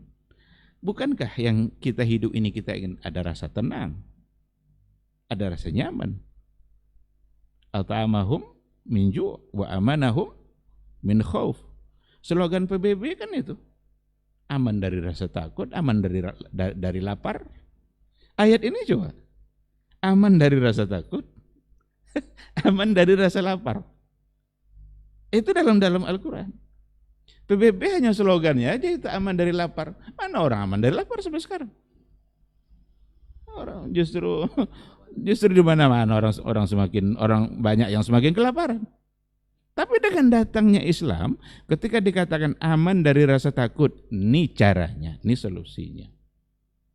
Membunuh, bunuh lagi. Kalau yang ada sekarang apa? Bunuh, penjara. Mencuri, penjara. Berzina, penjara. Jadi apapun kesalahannya, hukumnya penjara. Itu saja udah tidak adil tuh. Kalau dalam Islam, lain kesalahan, lain hukuman. Bahkan kesalahan yang sama dilakukan oleh orang yang berbeda, itu hukumnya bisa berbeda. Umpamanya berzina, kalau dilakukan oleh orang yang sudah menikah dan orang yang belum pernah menikah, padahal perbuatannya sama, itu hukumnya bisa berbeda. Itulah keadilan yang sesungguhnya. Jadi mutiara akan tetap menjadi mutiara. Tidak bisa dihalang-halangi. Jangan coba-coba halangi dakwah-dakwah salaf dengan tuduhan-tuduhan berbagai macam. Ayo sama-sama berpikir. Jangan-jangan kita yang sedang menuduh ini, ternyata orang-orang yang sedang menuduh itu ternyata sedang tertipu oleh dunia, tertipu oleh hawa nafsunya, tertipu oleh rekan-rekan dia yang mereka ternyata punya kepentingan. Siapa yang punya kepentingan? Syiah punya kepentingan, liberal punya kepentingan, apa lagi? Semua mereka punya kepentingan. Sehingga dengan adanya dakwah kembali kepada Quran dan Sunnah, itu mereka terhalang. Ada tujuan-tujuan mereka yang terhambat oleh slogan-slogan yang tadi itu, sehingga dibuatkan tuduhan-tuduhan. Kembali kepada Quran dan Sunnah. Memang kamu paham Quran dan Sunnah? Memang kamu tidak perlu ulama? Siapa yang tidak perlu ulama? Siapa yang mengaku bisa langsung kembali kepada Rasul, bisa ketemu Nabi? Justru orang sufi lah yang ngaku-ngaku bisa ketemu Nabi itu. Kadang ketemu Allah ditelepon pula Allah sama dia kan, ya Allah udah Ramadan belum? Udah kata Allah, besok Ramadan. Ini kan kacau agama jadinya. Jadi dia yang menuduh, tapi sebenarnya tuduhan itu paling tepat kalau diarahkan ke dia. Jadi mari sama-sama kita pelihara mutiara ini. Dan mari sama-sama kita jadi mutiara juga dengan penuh keikhlasan. Karena nggak akan ada pernah kita menemukan mutiara yang benar-benar mutiara yang memberikan cahaya dalam kehidupan manusia selain daripada yang dibawa oleh Rasulullah Sallallahu Alaihi Wasallam. Apapun yang ada dalam Quran dan Sunnah, dalam perkara apa saja, itu semua adalah mutiara. Memegangnya, meyakininya, bertahan di atas itu, berarti kita memegang cahaya itu. Persoalan akidah umpamanya, apa yang ada dalam Quran, apa yang ada pada hadis Nabi, itulah mutiara yang sesungguhnya. Jangan dipadamkan nanti cahaya mutiara itu dengan cahaya akal gitu. Oleh pelito, oleh lilin. Jadi syariat ini bagaikan matahari, akal ini bagaikan lilin. Orang sekarang ingin memadamkan cahaya matahari pakai lilin. Betapa dungunya dia. Ketika cahaya lilin mau dihadapkan dengan cahaya matahari. Allah sudah dengan sangat jelas sekali memperkenalkan diri dia, tentang siapa dia, apa yang dia lakukan, bagaimana dia, semua dijelaskan dalam Quran. Dan itulah mutiara, itulah yang harus kita ambil, itulah yang harus kita pegang. Karena Nabi memegang apa yang ada dalam Quran. Nabi mengenali Allah tidak pernah dengan akalnya sendiri, tetapi dengan apa yang disampaikan oleh Allah dalam Al-Quran. Tapi betapa banyak orang-orang yang meninggalkan cahaya itu, tapi dia pakai teori-teori yang lain. Ini Allah tidak boleh begini nih. Emang kita yang ngatur Allah? Allah wajib begini. Kok kita yang mewajibkan? Banyak itu sifat yang diwajibkan oleh akal mereka. Maka itu namanya sifat akli. Yang mustahil akli. Padahal ketika Allah sendiri yang mewajibkan, coba. Kan itu semua sifat akli itu, sifat akliyat. Itu yang akliyah semua.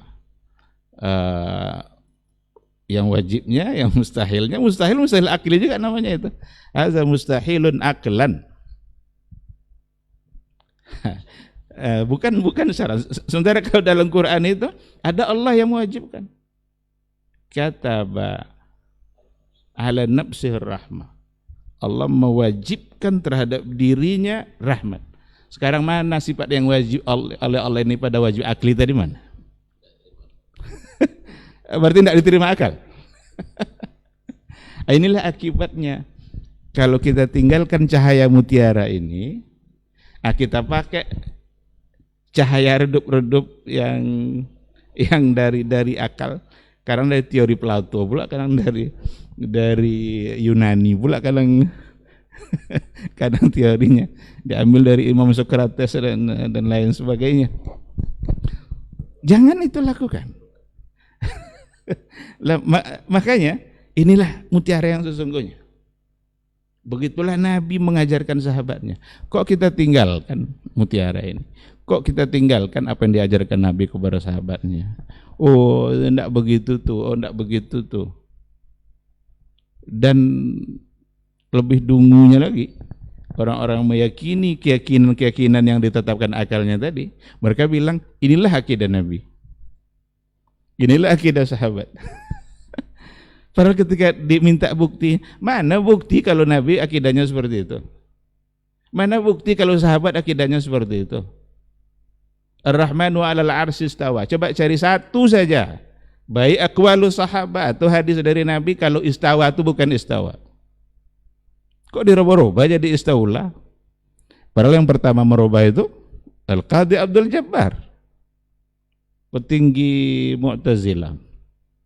Petinggi Mu'tazilah kan yang Al-Qadhi Abdul Jabbar, yang diikutkan oleh yang setelahnya Asy'ariyah, Maturidiyah.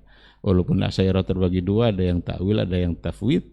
Cuma sayangnya tafwid mereka itu tafwid makna dalam artian terjemahan kata. Masa orang Arab tidak paham dia arti orang Arab tidak paham arti Arab. Kalau mau tafwid juga jangan tafwid untuk makna kata. Masa orang Arab tidak paham arti wajhun? Nabi tidak paham, dia kata yadun, yadullahi fauqa aidihim. Yadun ini tidak tahu artinya. Maka kalau mau tafwid, dan tafwid yang benar itu adalah tafwidul kaifiyah. Kalaupun mau disebut tafwidul makna, makna di situ bermakna tafsir. Coba tengok lisanul Arab. Arti al-makna bermakna tafsir. Kata Imam Azhari, ahli lugha Imam Azhari. Jadi makna di situ bukan makna mufradat dalam artian, bukan artian terjemahan kata. Karena kadang dibanggakan ungkapan Imam Ahmad itu tafwidul makna. Maka makna di situ sekali lagi bukan terjemahan kata. Coba kaidah. Al-aslu fit tasarrufat bil ma'ani bil maqasidi wal ma'ani la bil alfaz wal mabani.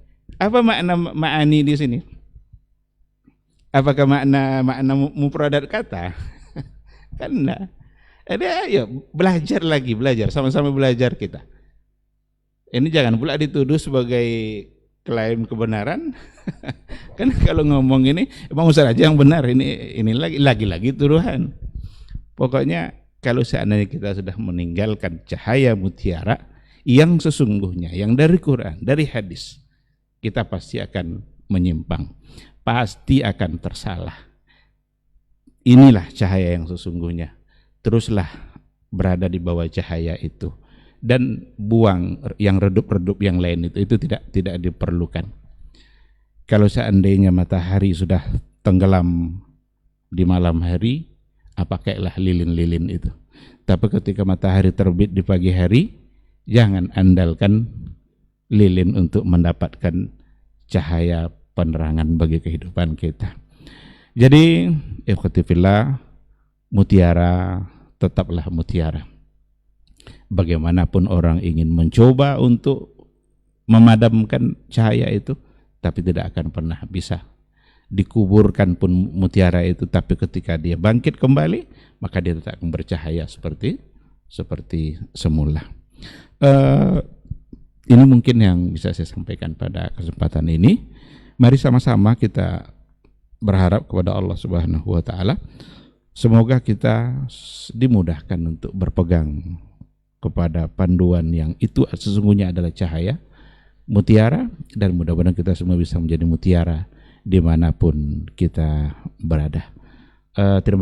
Terima kasih. Mohon maaf. Subhanakallah wa bihamdika asyhadu an la ilaha illa anta astaghfiruka wa atubu ilaik. Assalamualaikum warahmatullahi wabarakatuh. Waalaikumsalam warahmatullahi wabarakatuh. Barakallahu fikum. Jazakallahu khairan untuk guru-guru kita yang sudah menyampaikan materi mengenai mutiara. Tetaplah mutiara. Mudah-mudahan kita semua memang menjadi bagian dari mutiara-mutiara tersebut, dan insya Allah tidak terpengaruh dengan syubhat dan syahwat untuknya, khususnya untuk zaman ini. Taib, di sisa waktu kita coba jawab satu atau dua pertanyaan. Jika waktu memungkinkan kita bacakan dua, kalau tidak satu saja. Di 082174909911 dari PIN di Panam, Pekanbaru, Ustaz. Assalamualaikum Ustaz. Ustaz, menarik dengan tema kita saat ini. Ana pernah melihat di media sosial pernyataan seperti ini, Ustaz. Dibacakan pernyataannya, Ustaz. Bila cinta ahlul bait dinilai bid'ah, maka cukuplah bid'ah itu sebagai bekalku seumur hidup. Dan bila mencintai ahlul bait dinilai dosa, maka aku tidak akan pernah bertaubat dari dosa itu. Mohon nasihatnya Ustaz untuk penjelasan ini, sebagaimana sikap kita yang benar dalam mencintai ahlul bait. Apakah memang mereka menganggap ahlul bait ini sebagai mutiara yang memang harus dicintai dari segala sisi? Jazakallahu khairan Ustaz.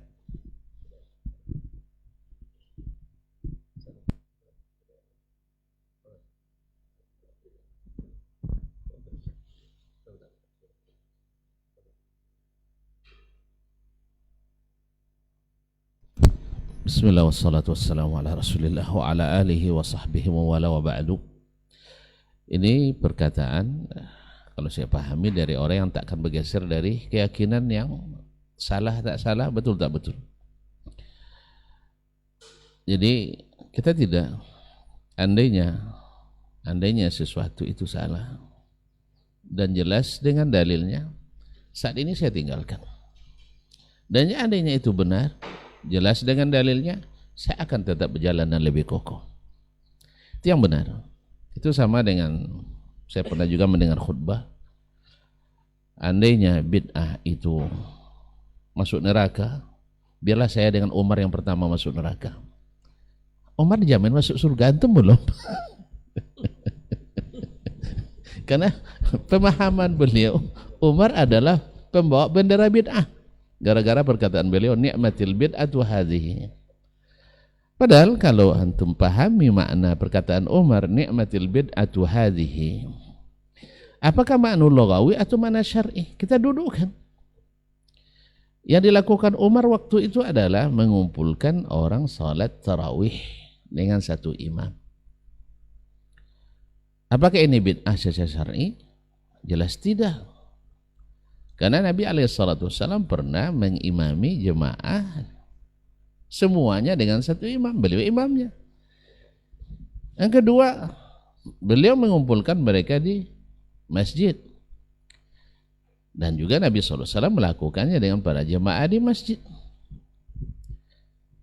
Ada yang dia mengatakan dia sholatnya sampai 30 rakaat, walaupun diperselisihkan sisi riwayat pada Nabi 11. Umar juga memahami dari hadis Nabi. Hadis itu ada qauli, ada fi'li, ada takriri. Salatul laili masna masna. Nabi tidak membatasi. Makanya para ulama mengatakan amalan Nabi 11 rakaat itu min afradil umum. Dari sebab taksis, bagi membatasi menjawabnya sebagai bab taksis. Yang jelas dari sisi manapun yang dilakukan Umar tidak bid'ah. Bahkan andainya tidak ada dalam hadis fi'li Nabi, tidak ada dalam hadis qauli Nabi, perbuatan itu masih tetap yang dilakukan Umar dalam koridor sunnah. Sebab Nabi mengatakan alaikum bisunnati wa sunnatil khulafa'ir rasyidin al-mahdina min ba'di. Ini adalah hadis takriri. Artinya Nabi mentakrir apapun yang dilakukan oleh khulafa' rasyidin setelahnya. Dari sini kita paham bahwasanya yang dimaksud oleh Umar adalah bid'atun lughawiyah. Dan itu rata-rata yang dikatakan Imam Syafi'i misalnya. Imam Syafi'i rahimahullah ketika mengatakan wa ma'lumun fi lisanil arabi annal bid'ata bid'atani. Wa bid'ah itu dua secara bahasa. Bid'atun mazmumatun wa bid'atun mahmudah. Nah, yang mahmudah apa? Makanat tuwafiqu asy-syara'. Yang atau dalam riwayat Al-Baihaqi tuwafiqul kitab was sunnah wa ijma'a as-salaf. Yaitu yang sesuai dengan Al-Quran, sunnah dan ijma'nya as-salaf. Kalau ijma' salaf, ijma' itu dalil. Bukan juga bid'ah. Berarti kembali lagi bahwa Imam Syafi'i mengatakan fi lisanil Arab, dalam lisan Arab. Demikian juga Imam An-Nawawi rahimahullah. Dipahami dari beberapa tempat dalam kitabnya seperti dalam syarah Sahih Muslim ketika mensyarah hadis man ahdatsa fi amrina hadza ma laysa minhu fa huwa radd. Beliau menyatakan hadza aslun azim fi raddi jami'il muhdatsat. Ini adalah kaidah besar dalam menolak semua yang diada-adakan. Walaupun di tempat lain beliau membagi bid'ah menjadi dua, bid'ah dhalalah wa bid'ah hasanah atau mahmudah atau mazmumah. Ala kulli hal kita hukum Imam Nawawi dengan perkataannya sendiri. Dan ternyata ketika memberikan contoh, beliau menyebut bid'ah hasanah. Yang kita sebut bid'ah hasanah itu sebagai bid'ah munkar.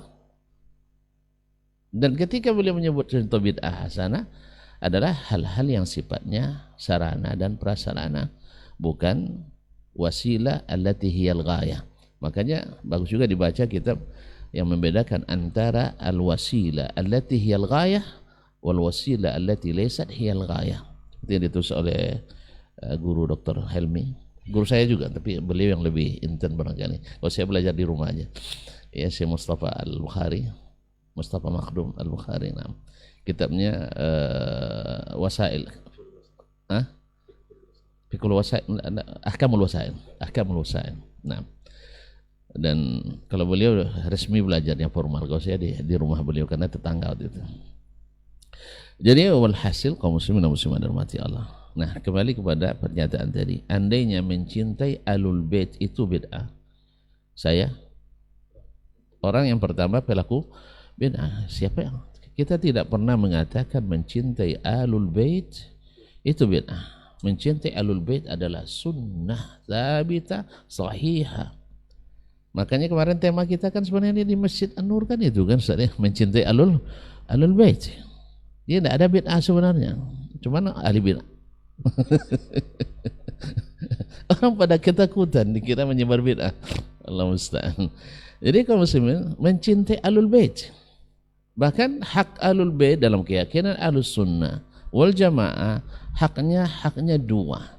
Hak ukhuwatul iman dan hak min itratin Nabi sallallahu alaihi wasallam. Mereka adalah keturunan Nabi alaihi salatu wassalam. Jadi mencintai mencintai keluarga dan kerabat Nabi alaihi salatu wassalam adalah cinta syar'i. Bahkan itu masuk wasiat Nabi alaihi salatu wassalam yang ditekankannya. Ya, disandingkan dengan wasiat kitab dan sunnah dan keluarganya. Oleh sebab itu kita sangat hormat dengan Ahlul Bait. Ahlul Bait, bahkan guru-guru kami banyak yang Ahlul Bait. Banyak yang Ahlul Bait. Mohon maaf, di Madinah dekan Fakultas Hadis waktu itu Syekh Al-Abdari itu adalah Ahlul Bait. Sekarang misalnya di antara pejabat di kedutaan juga Ahlul Bait. Tapi mereka tidak menyebut dirinya Habib. Karena yang gelar Habib itu hanya ada di Indonesia dan juga dari Yaman. Dan Yaman sebenarnya dulu tidak dikenal juga. Sesampai Indonesia baru dikenal istilah Habib. La musyahata fil istilah. Tidak ada masalah nak disebut Habib, tak disebut Habib, nak disebut Syarif, tak disebut Sayyid, tidak ada masalah. La musyahata fil istilah. Yang ma'ruf di Arab itu dulu adalah Asy-Syarif, itu keturunan dari Al-Husain bin Ali bin Abi Thalib. Dari jalan Husain disebut dengan Asy-Syarif. Makanya Sultan As-Sultan Asy-Syarif Qasim, Sultan Syarif Qasim itu tercatat sebagai keturunan Husain bin Ali bin Abi Thalib. Dokumen yang ada di Istana saya pernah melihatnya. Cuma benar atau tidaknya perlu penelitian. Tapi kita tidak boleh meragukan kalau memang tercatat hukum asalnya adalah benar. Hukum asalnya adalah benar, apalagi dipakai dengan gelar kerajaan As-Sultan Asy-Syarif Qasim. Makanya ketika saya pulang bergabung ke UIN, saya lihat bahasa Arabnya. Saya lihat Jami'atu Sultan Syarif Qasim Al-Islam Al-Hukumiyah. Langsung insting nahu saya jalan, insting sejarah saya menolak itu. Karena apa? Yang saya tahu bahwa Raja Asia itu adalah dari keturunan Asy-Syarif. Yang kedua, dia raja. Jadi kalau dia tidak pakai alif lam, namanya Sultan itu nama orang, Syarif nama ayahnya, Qasim nama datuknya. Padahal yang benar As-Sultan gelar kerajaan, Asy-Syarif gelar keturunan, sedangkan Qasim namanya. Tapi saya tidak gegabah, lalu saya pergi langsung ke Istana Siak karena juga selama ini tidak pernah pergi sambil bawa keluarga tanpa SPPD, ya, karena SPPD kadang bukti fisik yang penting. Kalau kita kan sendiri. Saya coba buka dokumennya, ternyata alhamdulillah di versi Arab Melayu ada As-Sultan Asy-Syarif Qasim, versi Arabnya juga ada As-Sultan Asy-Syarif Qasim, dan di versi EYD dan sebelum EYD juga. Cuman setelah mungkin versi SKB 387 barangkali berubah jadi Sultan Syarif Qasim. Jadi sebenarnya As-Sultan Asy-Syarif Qasim sudah ada. Benar. Makanya saya bawa ke rektor waktu itu. Cuma rektor ditanyakan pula pada orang lain yang dianggap sebagai guru bahasa Arab tapi tidak pandai bahasa Arab barangkali. Atau tidak meneliti langsung. Akhirnya dirubahnya As-Sultan, coba Asy-Syarif masih disisakan. Saya datang lagi cuma sudah dicetak pula kop surat. Nah, tapi alhamdulillah untuk Usuluddin alhamdulillah sudah bagus, yaitu As-Sultan Asy-Syarif Qasim. Kualitas lain saya tidak tahu, dan di rektorat masih juga harus diperbaiki karena tadi bertanya dulu kepada yang tidak meneliti. Karena sebelumnya katanya sudah ada yang meneliti, tapi entah gimana penelitian saya tidak tahu, yang jelas wallahu a'lam. Nah, Asy-Syarif itu adalah gelar dari jalur Husain bin Ali. As-Sayyid yang artinya pemimpin itu jalur Hasan bin Ali bin Abi Thalib. Nah, sekarang permasalahan kita adalah kan ini yang sedang viral hari ini. benar atau tidak keturunan Nabi. Karena bagaimanapun dusta itu sejak di zaman Nabi sudah ada. Orang berdusta maksud saya sudah ada. Yang orang, kecuali orang-orang ikut Nabi tidak berdusta dia. Tapi orang-orang yang menentang Nabi rata-rata berdusta. Alaihissalatu wassalam. Kemudian berlanjut orang-orang yang punya kepentingan juga berdusta. Nah, kalau pasti berdusta, ya kita katakan saya tidak akan cintai.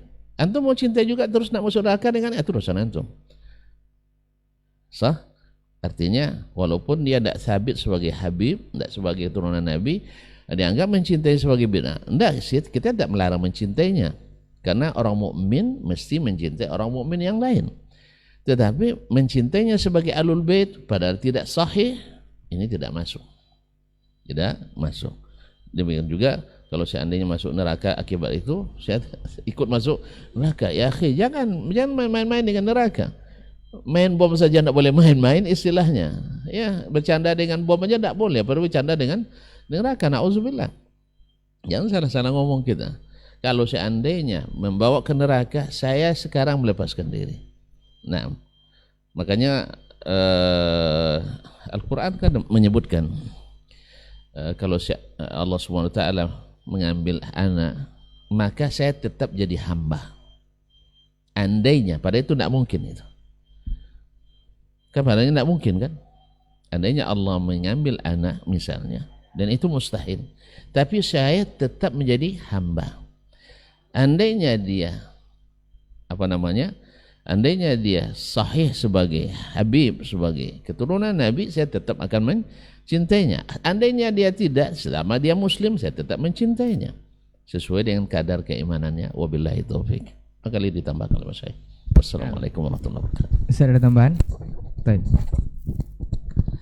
Bismillah, wassalatu wassalamu ala rasulillah wa ala alihi wa sahbihi wa mawala.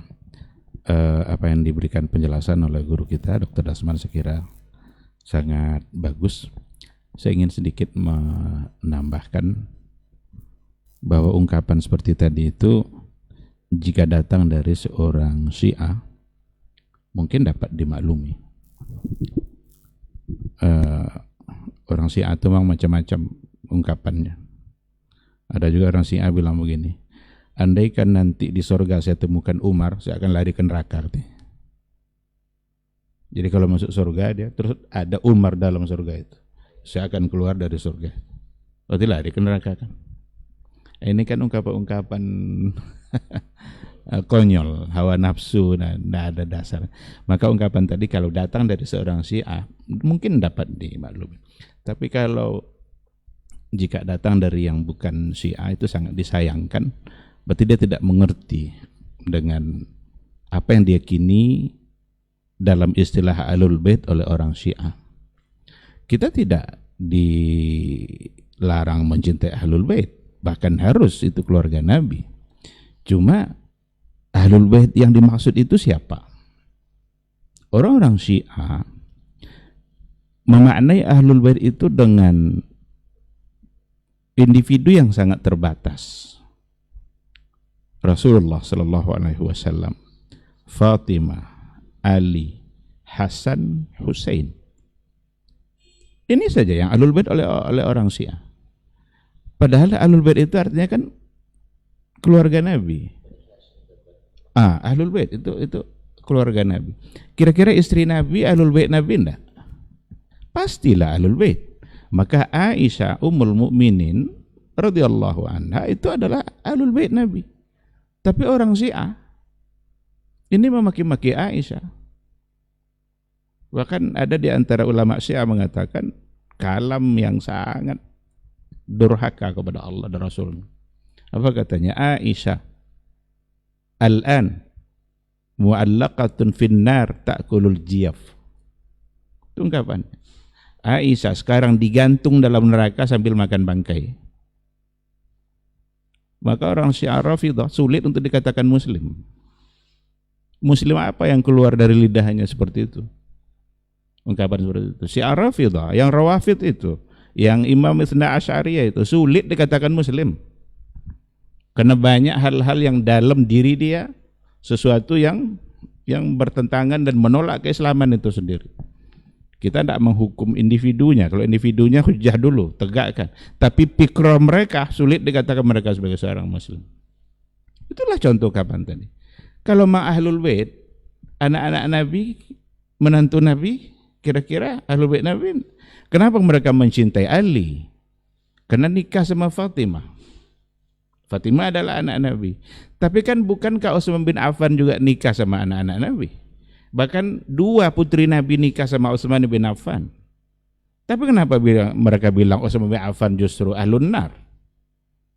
Itu 3 khalifah pertama itu, Abu Bakar, Umar, Utsman, ini perampas-perampas kekuasaan semua.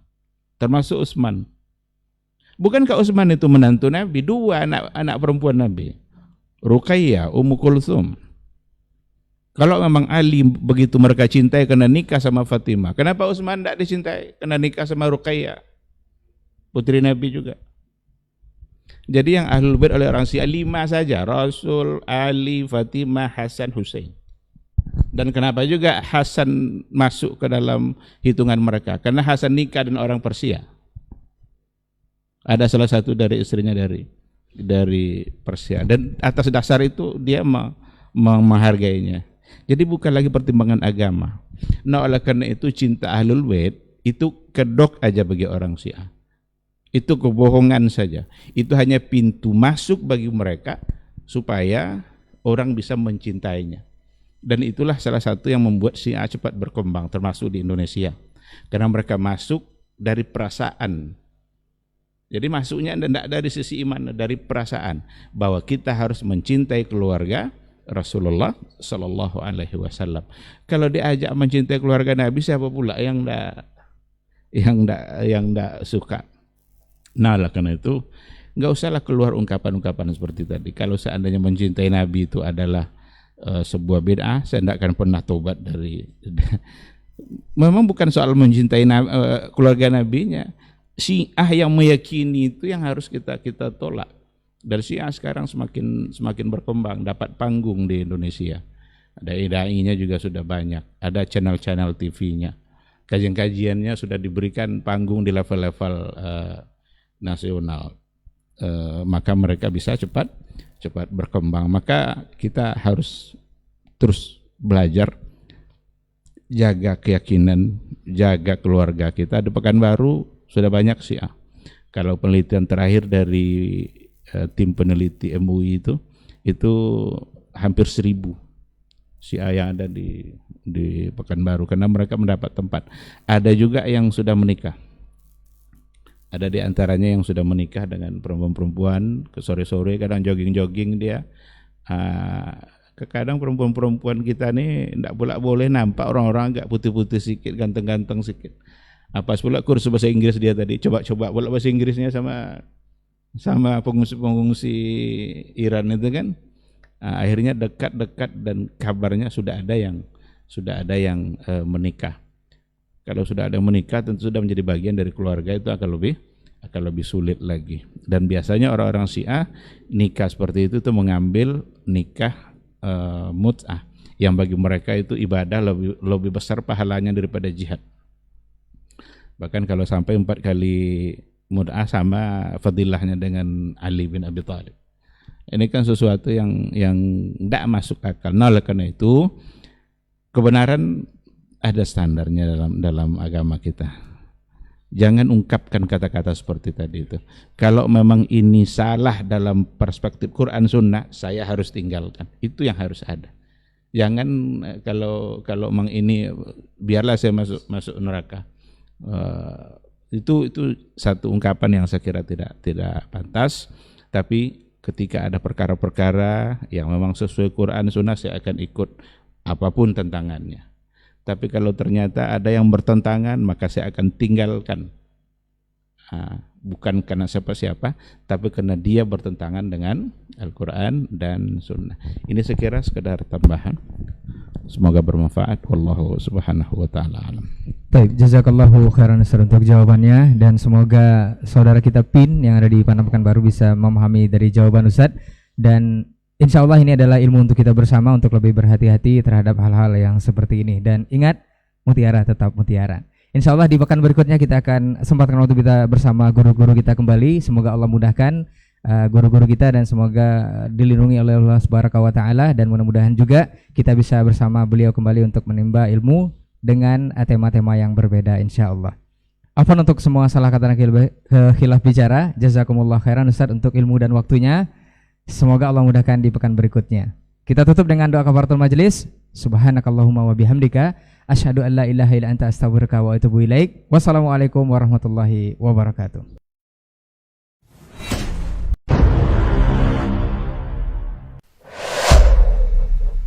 Dunia dan seisinya ini bagi Allah tak sama nilainya dengan sebelah sayap lalat. Barang siapa yang beramal untuk akhiratnya, Allah akan cukupkan baginya urusan dunia. Sayati zamanun 'alan nasi as-sabiru fihim qalqabit al-jamarah. Akan ada satu masa di akhir zaman yang berpegang teguh dengan agamanya seperti orang yang sedang memegang bara